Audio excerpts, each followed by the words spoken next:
Hello everyone. What I want to do in this short video is go over the extra problem in the uncollected homework, since it is very similar to one of the collected homeworks. So the extra problem is as follows. Jennifer is loaned 100 at the beginning of months 1, 2, 3, and X at the beginning of month 4. She pays off the loan in monthly installments of 150 at the beginning of months 8, 9, and 10. Find X if the effective monthly interest rate is 0.5% or 0.005. All right, so a pretty straightforward problem. Just let's draw the time diagram. Okay.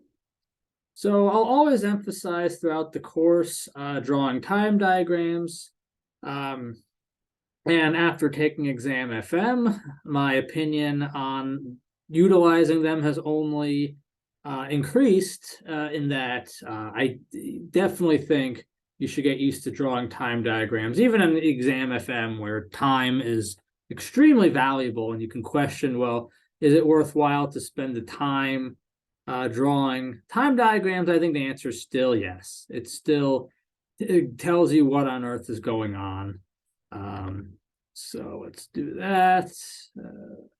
Okay. All right, so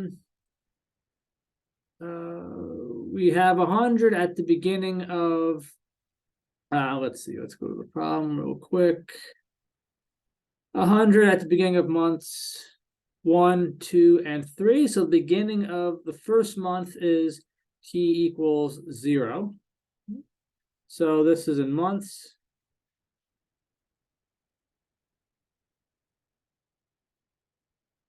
So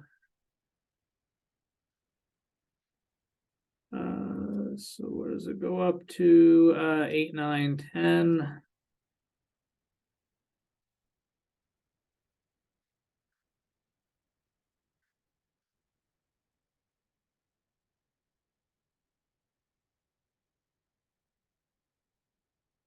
Right.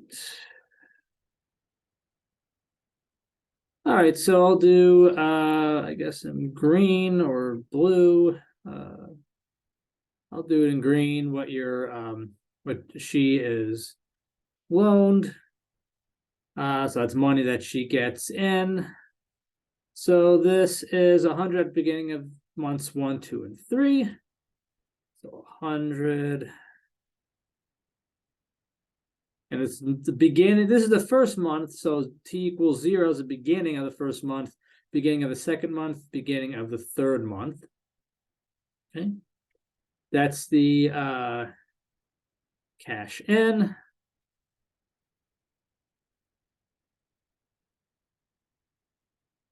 Make that look more like an A.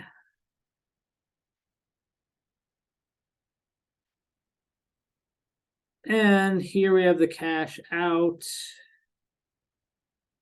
She pays off the loan, $150 at the beginning. Sorry, she's also loaned X at the beginning of the fourth month. That's t equals 3.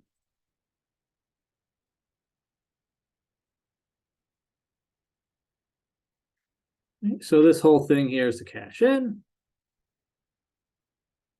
She pays off the loan, 150 at the beginning of months 8, 9, 10. So it's 7, 8, 9.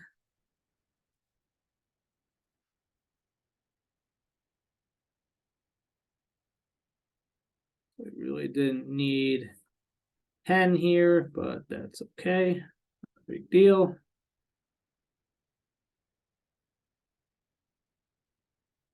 Again, 7 is beginning of the 8th month. The 8th month is 7 to 8.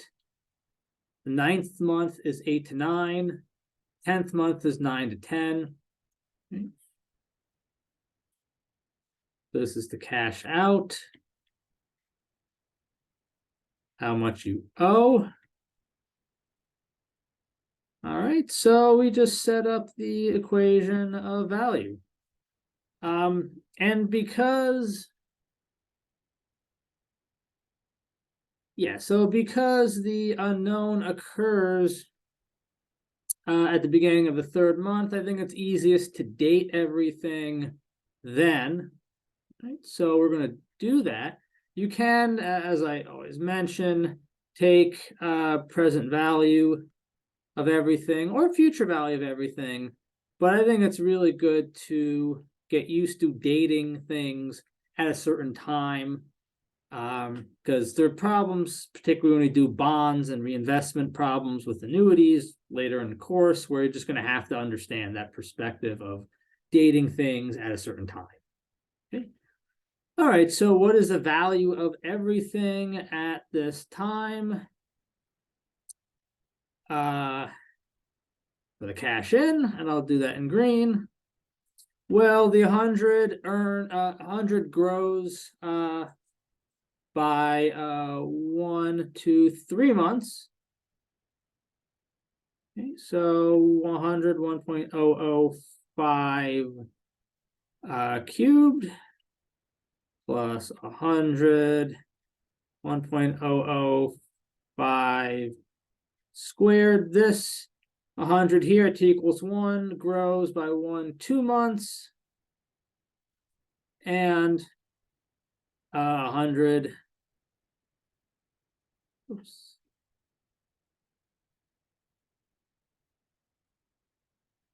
grows by 1 month. And x is worth x at t equals 3, because this occurs at t equals 3. Okay. So it's like asking how much is the pack of cards worth now. If you paid $5 for it now, it's worth $5 now. It might have been, I don't know, $4.70 a year ago, maybe $4 2 years ago, might be $5.50 in a year, maybe $6 in a year. But if we have x at t equals 3, that's worth x at t equals 3. All right, so this is the cash in.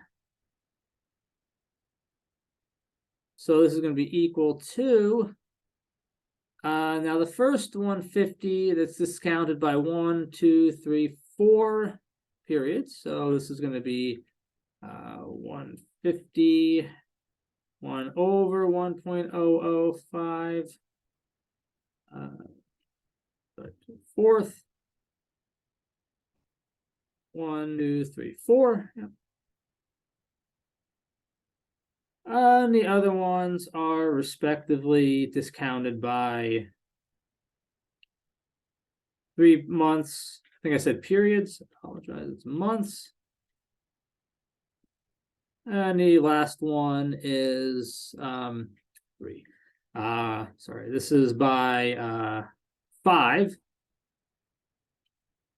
And the last one is 6. So at t equals 8, we go 1, 2, 3, 4, 5. And for t equals 9, we go 1, 2, 3, 4, 5, 6 months back.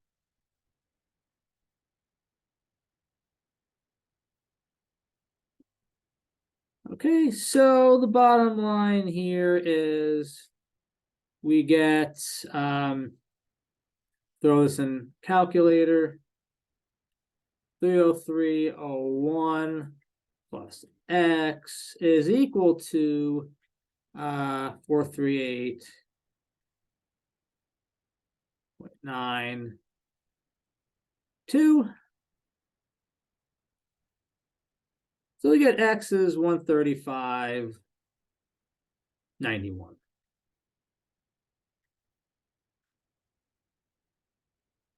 Right.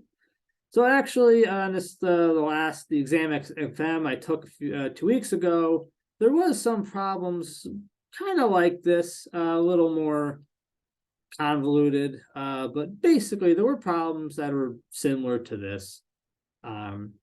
So yeah, equations of value are very, very useful. They're really the foundation of everything we'll do, honestly, from now on, or almost everything from annuities onward.